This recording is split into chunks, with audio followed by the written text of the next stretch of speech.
Assalamualaikum warahmatullahi wabarakatuh. Nah, kali ini kita mau bahas satu pertanyaan yang penting banget dan jujur aja sering banget ditanyain sama para muslimah, yaitu soal amalan dzikir. Pertanyaannya simpel tapi krusial. Kalau lagi haid atau nifas, boleh nggak sih kita tetap berzikir sama Allah? Mungkin ini jadi keraguan buat sebagian dari kita ya. Nah, yuk kita cari jawabannya bareng-bareng, pastinya berdasarkan landasan yang kuat. Dan jawabannya, Alhamdulillah, sangat jelas dan melegakan. Ya, tentu saja diperbolehkan. Jadi nggak ada ceritanya pintu untuk mengingat Allah itu tertutup, cuma karena kita lagi dalam kondisi haid. Tapi tunggu dulu. Jawaban boleh ini bukan sekedar opini loh.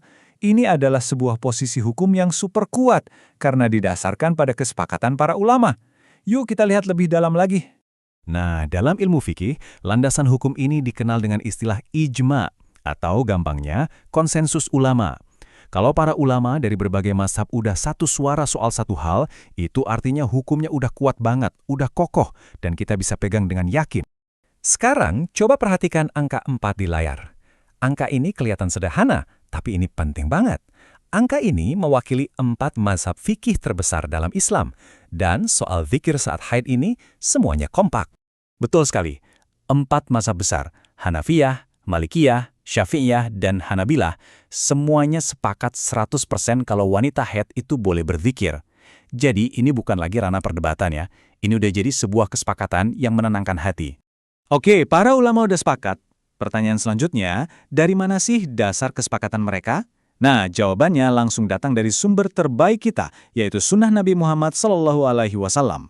Ini dia dalil kuncinya. Sebuah hadis yang isinya adalah petunjuk langsung dari Rasulullah kepada istri tercinta beliau, Sayyidah Aisyah, yang waktu itu lagi haid pas ibadah haji. Coba perhatikan baik-baik. Nabi bilang, Aisyah boleh melakukan semua amalan haji, kecuali tawaf.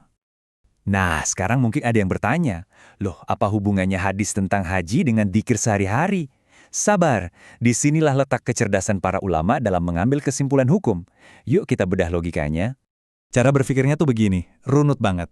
Pertama, Nabi ngebolehin semua amalan haji kan? Kedua, kita semua tahu ibadah haji itu ya isinya zikir, talbiyah, dan doa. Itu intinya. Ketiga, yang secara spesifik dilarang cuma satu, tawaf. Nah, dari sini kesimpulannya jadi jelas banget. Kalau zikir itu bagian dari haji dan nggak dilarang, ya artinya zikir itu sendiri diperbolehkan. Masuk akal kan?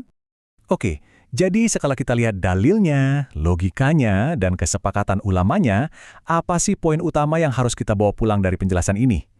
Intinya itu sangat jelas, dan insya Allah bikin hati kita jadi adem. Inilah kesimpulannya. Tidak ada larangan sama sekali bagi seorang wanita yang sedang haid atau nifas untuk mengingat Allah. Pintu zikir, pintu doa, pintu untuk terhubung dengan Allah itu selalu terbuka lebar, kapanpun dan dalam kondisi apapun. Dan buat Anda yang suka membali lebih dalam, penjelasan ini bukan karangan ya. Ini semua bersumber dari kitab-kitab induk para ulama besar, seperti kitab Al-Majmu' karya Imam An-Nawawi dan kitab Al-Um karya Imam Asy-Syafi'i. Sebagai penutup, coba deh kita renungkan sejenak. Ketika kita tahu dasar dari sebuah amalan, tahu alasannya, tahu dalilnya, rasanya ibadah jadi lebih mantap dan hati jadi lebih tenang kan? Itulah indahnya ilmu. Semoga penjelasan singkat ini bermanfaat dan bisa menghilangkan semua keraguan. Wassalamualaikum warahmatullahi wabarakatuh.